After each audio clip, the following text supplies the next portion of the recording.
Welcome back, guys. I hope you're fine and doing nice. Today we will study about the topic principle of conservation of linear momentum and its application. One of its very profound application is rocket propulsion. ठीक है, तो rocket तो ऊपर जाता है, तुम्हें पता है कैसे जाता है, फ्यूल आता है, नीचे जाता है, बट इसके पीछे जो कॉन्सेप्ट है वो actually principle of conservation of linear momentum ही है. ठीक है, कैसे? तो रॉकेट का दो पार्ट्स हैं. हम लोग रॉकेट्स का बहुत पार्ट है, लेकिन रॉकेट में मास पकड़ा हुआ चीज़ दो है. एक है रॉकेट का मास और दूसरा है फ्यूल का मास.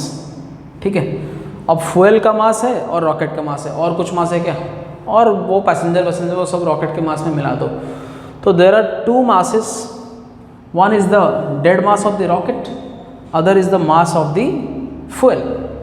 तो अभी taking the rocket and the fuel as a system, we can say since no external force is acting on the system, the linear momentum will be conserved, right? You know m1 v1 plus m2 v2 is constant. जैसे bullet और कैसा होता है, gun और bullet में होता है ना, bullet velocity recoil velocity into mass of the gun is equal to the mass of the bullet into its velocity. So ये सब तो तुमने क्लास 9 में पढ़ा होगा. तो अभी आ जाते हैं हमारे कॉन्सेप्ट पे. पहले मान लेते हैं रॉकेट प्रोपल्शन में शुरू में मास of the rocket plus fuel, rocket plus fuel मिला के m0 था.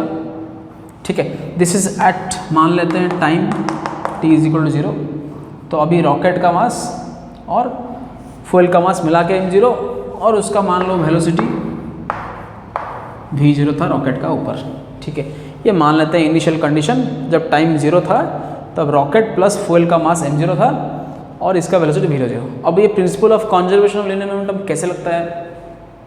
Right, you see, when the rocket's fuel is getting ignited, the fuel after ignition tries to get out of the rocket. वो दूसरे direction में, opposite direction में, rear towards the rear, the fuel will start ejecting with some velocity. Along with it, it will possess some momentum. Like the mass of the fuel burnt into its corresponding velocity will be the momentum इस direction में, rear direction में. तो applying Newton's third law या principal of conservation of linear momentum, दोनों एक ही चीज़ है. तो हम बोल सकते हैं कि the rocket will acquire some velocity और some momentum in the opposite direction so as to keep the momentum of the whole system zero. क्योंकि पहले जीरो था इसीलिए उसको जीरो, या फिर to so as to maintain the momentum of the whole system, rocket plus fuel system, to be same. That is the conservation of linear momentum. So in order to maintain it, the rocket acquires a velocity in the opposite direction to the fuel, right? Fuel acquires in the downward direction, rocket acquires a velocity in the upward direction. तो ये मान लेते हैं कि time 0 पे ऐसा situation था कि कोई इनिशियल वेलोसिटी v0 है और रॉकेट का मास प्लस फ्यूल का मास m0 है. अब नेक्स्ट सिचुएशन क्या है, हमने तो समझ लिया कैसे रॉकेट ऊपर जाता है. ठीक, अभी नेक्स्ट सिचुएशन क्या है, मान लो at time t is equal to t पे थोड़ा सा आगे गए, तो ये जो रॉकेट है, ठीक है, इसका वेलोसिटी अभी मास क्या होगा, सोच के देखो. अब टाइम 0 से थोड़ा आगे गए तो रॉकेट का वेलोसिटी अभी चेंज हो गया, मान लो हो गया v. ठीक है, मान लो v हो गया. अब रॉकेट प्लस फ्यूल का वेलोसिटी मान लो, मास मान लो m है. ठीक है, पहले m0 था, अभी कुछ फ्यूल चला गया, कुछ समय के बाद after some t units of time, the now the mass of the rocket plus fuel is m. ये सोच लो. ठीक है, ये सेकेंड सिचुएशन है. अब यहाँ से, क्योंकि देखो इस सिचुएशन में principal of conservation of linear momentum तो है, लेकिन सबसे इंपॉर्टेंट चीज़ जो चेंज हो रहा है वो ये है कि the mass is changing. This is a motion where the mass of the system is constantly changing. Fuel is getting burned and going downwards and rocket is going upwards. तो mass of the fuel plus rocket तो same है, लेकिन हमारा concern है rocket. तो जो rocket है जिसमें फ्यूल था वो वाला मास कम होते जाता है. तो this is a case of changing mass in motion, इसीलिए हम इसको पढ़ा रहे हैं और समझा रहे हैं. तो after some time t the mass has changed. Rocket plus fuel का मास जो था जो रॉकेट के अंदर था वो चेंज हो गया, मतलब कुछ कम हुआ होगा, और वेलोसिटी कुछ बढ़ के v0 से v हो गया होगा। ठीक है, अब यहाँ से क्योंकि mass is changing, when the variable changes with time, you know you have to use integration, right. तो इंटीग्रेशन यूज करने के लिए हमको छोटा चेंज लेना पड़ेगा dt। तो अब यहाँ से मान लेते हैं at some time t plus delta t, very small time, ये जो रॉकेट है वो तो जा रहा है ऊपर, उसका मास क्या हो गया होगा, थोड़ा सा decrease, m minus delta m, इसको नीचे लिख देते हैं m माइनस डेल्टा m। और ये डेल्टा m क्या है, वो मास ऑफ द फ्यूल बर्न्ड है जो जल के बाहर निकल गया। ठीक है, अब वेलोसिटी के इस हिसाब से वेलोसिटी भी बढ़ गया होगा, v प्लस डेल्टा v हो गया होगा या नहीं। पहला सिचुएशन फिर से रिकैप करते हैं, टाइम 0 पे रॉकेट प्लस फ्यूल m0 था, उसके बाद at some time t, now the mass of the rocket and the fuel inside it is m and the velocity has increased from v0 to v. After a small time dt, some delta m mass of fuel gets burnt out and releases from the rear in the opposite directions. To maintain the linear momentum constant, the rocket will increase its velocity in the upward direction by v plus delta v, और rocket का मास अभी कम हो गया है m minus delta m। समझ में आया? ठीक है, ये ध्यान से समझ लो पहले, क्लियर। तो अभी इस सिचुएशन में हम principal of conservation of linear momentum लगाएंगे, कहाँ पे, यहाँ पे और यहाँ पे। ठीक है, क्योंकि no external force is acting. अब यहाँ पे लगाते हैं तो हम देखते हैं कि मोमेंटम इतना ही है m इंटू v। ठीक है, लेकिन जब इस जगह पे लगाओगे तो यहाँ पे देखो कुछ डेल m मास है, अब इस मास जो फ्यूल का निकल गया उसका भी वेलोसिटी चाहिए, है कि नहीं, क्योंकि ये मास पहले इसका हिस्सा था, अभी अलग हो गया। अब क्योंकि ये डेल एम मास का वेलोसिटी चाहिए तो हम मान लेते हैं the velocity with which the fuel exits from the rear of the rocket be v। ये मान लेते हैं कि v वेलोसिटी से छोटा v ले लेते हैं, इसको टेढ़ा ले लेते हैं। ठीक है, तो इस वेलोसिटी से the fuel is exiting the rear with respect to rocket है ये। तो अगर with respect to rocket it is v, with respect to ground क्या होगा उसका वेलोसिटी, v माइनस v नहीं हो जाएगा। If you understand relative velocity with respect to rocket, if the fuel is exiting at v velocity with respect to rocket, which is in turn going upwards with velocity v with respect to ground, तो with respect to ground fuel का क्या हो जाएगा, v minus v। समझ में आया? So उसको अगर देख लें, और अब अगर लीनियर मोमेंटम का कंजर्वेशन यहाँ पे लगाया जाए तो पहले रॉकेट का और उसके बाद फ्यूल का मोमेंटम दोनों को लेके ऐड करेंगे और इस सिचुएशन के साथ इक्वेट करेंगे। यहाँ पे तो m भी है, चलो अच्छी बात है। और वहाँ पे क्या होता है, अब रॉकेट का मास कितना है, m minus delta m, rocket उसके साथ जो बचा हुआ फ्यूल वो m माइनस डेल्टा m है, इनटू वेलोसिटी कितना है v प्लस डेल्टा v, ये रहा रॉकेट का।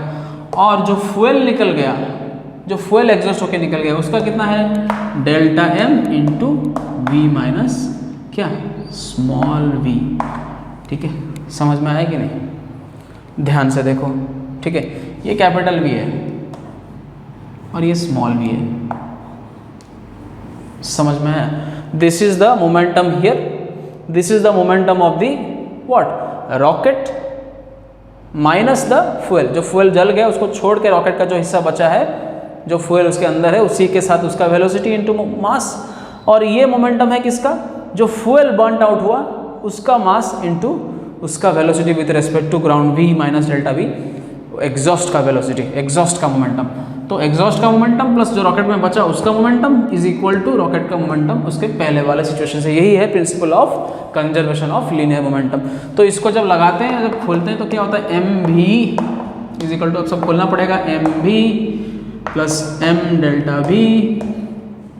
ठीक है, आराम से खोलते हैं, माइनस डेल्टा m v, फिर से minus delta m into delta v plus delta m v minus delta m small v. ठीक है, अब एम भी दोनों साइड से कट गया। ठीक है, और ये क्या बचा, एम डेल्टा वी है, डेल्टा एम भी है। ठीक है, अब डेल्टा एम भी यहाँ पे भी है, ये भी इसके साथ कट गया। अब बचा क्या, तीन चीज़, 1 2 3। चलो तीनों चीज़ों को लिख देते हैं। मैं यहाँ से रॉकेट के सिस्टम में मैं ये वाला मिटाता हूँ, वो वाला चाहिए ऑब्जर्वेशन के लिए। तो यहाँ से हम पहुँचते हैं कुछ ऐसे सिचुएशन पे, 0 is equal to m delta v minus delta m v, ये स्मॉल वी है। ठीक है, minus delta m into delta v. अब देखो delta M is very small and delta v is also very small because we have taken a very small change. ठीक है, assume करते हैं डेल्टा टी टेंड्स टू 0। ठीक है, मैं नीचे वाला पोर्शन मिटा रहा हूँ।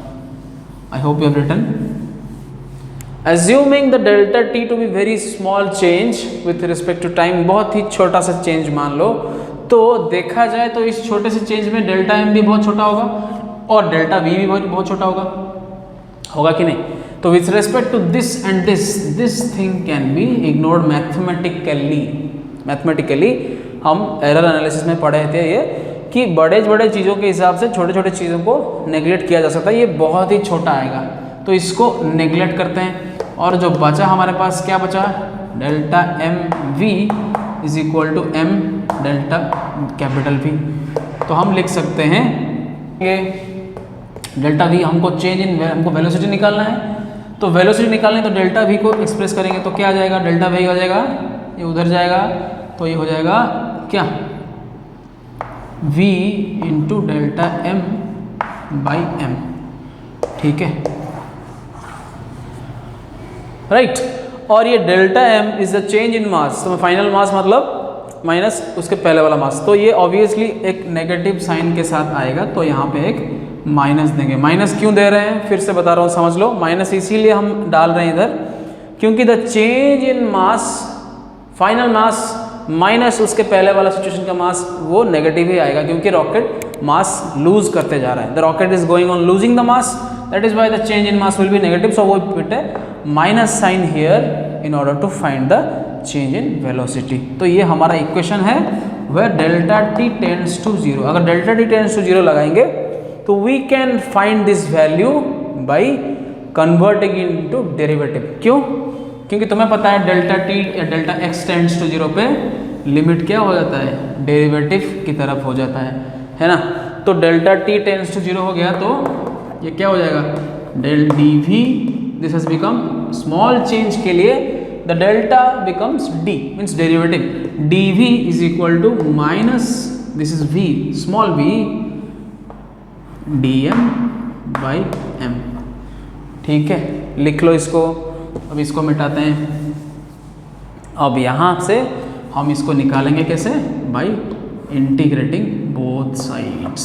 ठीक है, अब इंटीग्रेट करेंगे तो लिमिट्स में जाना पड़ेगा।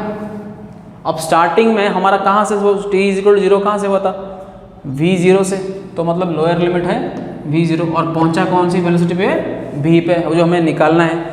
और यहाँ पे ये देखो, ये जो स्मॉल v है इसको हम assuming constant, मतलब the velocity at which the fuel is leaving the rocket at any moment is normally assumed constant, तो उसको constant मान लिया जाए तो यहाँ पे ये बाहर आ जाएगा और लिमिट लगेगा मास का। मास का लिमिट कहाँ से कहाँ लगेगा, m0 जो कि पहले मास था वहाँ से लेके m तक। ठीक है, समझ में आया। तो यहाँ पे इंटीग्रेशन है v, डी वी का इंटीग्रेशन भी v0 से v, और वहाँ पे इंटीग्रेशन है माइनस, ये वेलोसिटी बाहर रहा और अंदर रहा dm बाई m, m0 से m तक। ठीक है, तो ये है v minus v0 is equal to minus v dx by x का इंटीग्रेशन क्या होता है, log x, right. The integration of dx by x becomes log x, so which becomes log m0 से m with a natural logarithm base. Okay, so अब इसको मिटा के मैं सब कुछ मिटा देता हूँ, ऊपर आ जाते हैं।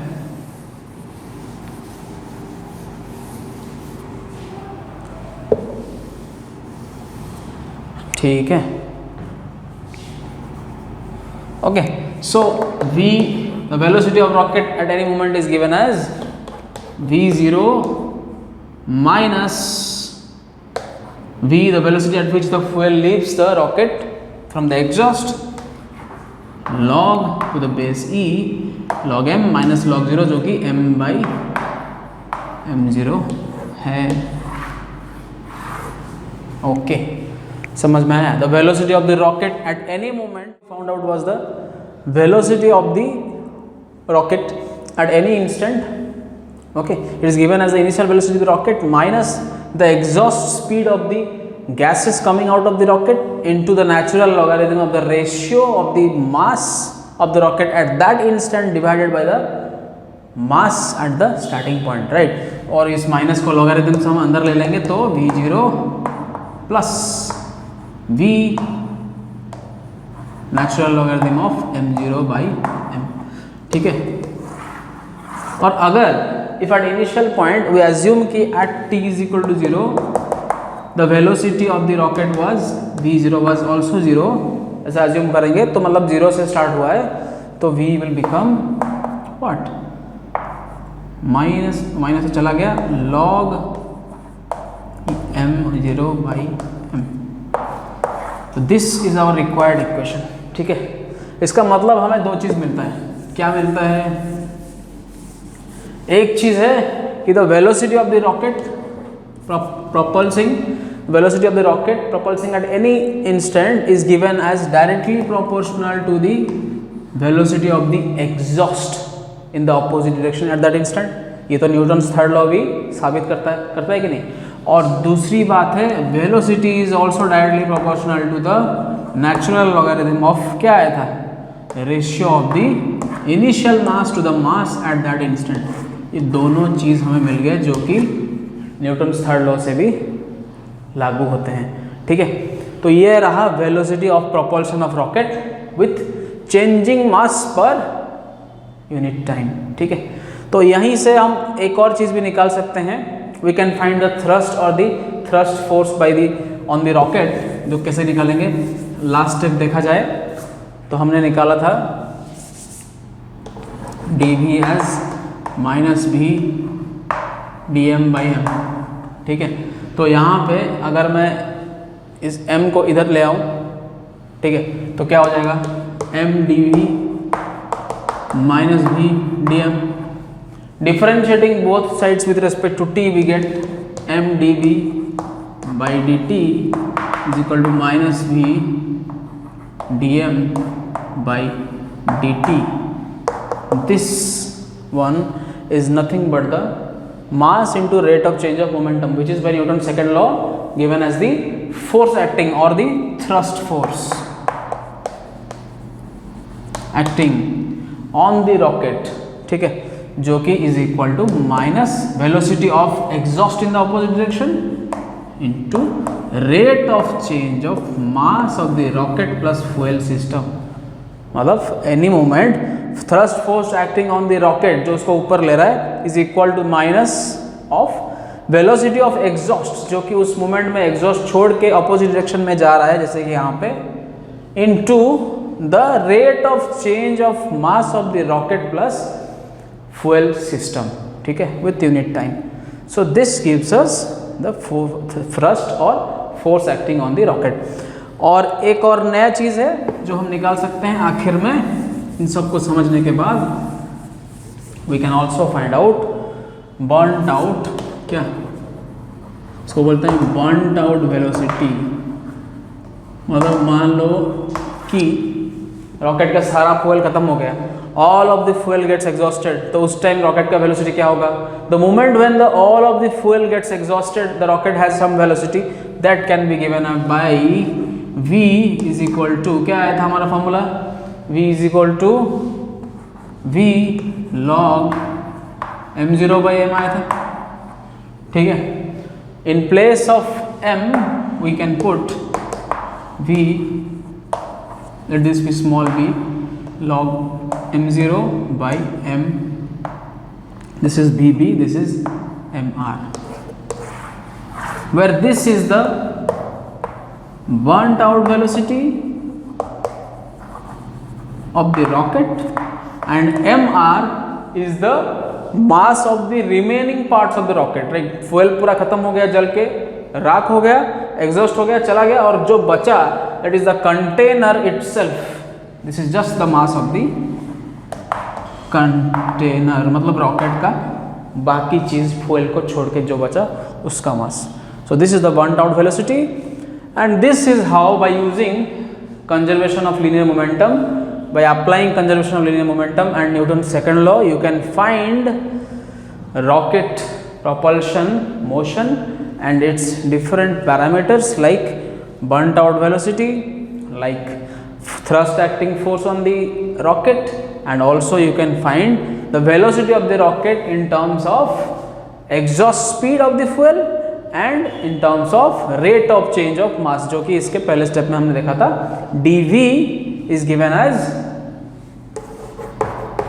minus small v dm by क्या m, ठीक है. तो this gives a relation between change of velocity of the rocket and with respect to change of mass. So ऐसे क्वेश्चंस में जहां मास चेंज होता है वो रॉकेट में ही नहीं, इसके there are some more examples where you can find such questions like there is a conveyor belt.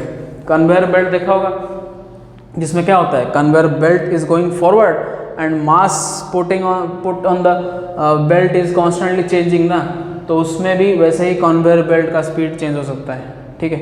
तो वहाँ पे भी यही कॉन्सेप्ट अप्लाई होगा. For that you need to understand integration derivative properly and you need to understand physics behind it also. So this is all for today. I hope you understood rocket propulsion and rocket's velocity in terms of the fuel's ejection velocity and in terms of the mass changing per unit time, exhaust mass changing per unit time. I hope it helps you. If you have any doubt at all, please don't feel shy to ask me in the comment section. Thanks, like, subscribe and share. That's all for today. Take care.